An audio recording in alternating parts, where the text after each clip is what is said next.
Green Flag Father ngayon ang rapper-songwriter na si Glock 9 kasunod ng revelasyon niya tungkol sa kanyang hit song na Sirena.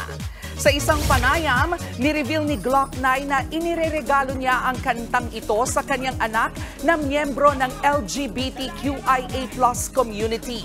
Kwento pa ng rapper, takot na takot siya nang ilabas niya ang kanta lalo na't maselan ang tema nito.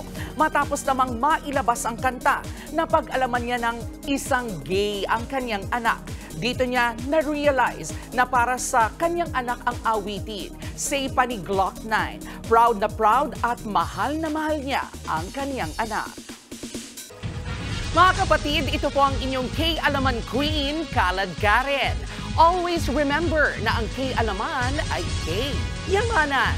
Kaya para sa latest showbiz news at dagdag impormasyon, mag-follow at mag-subscribe sa social media pages ng News 5. Okay?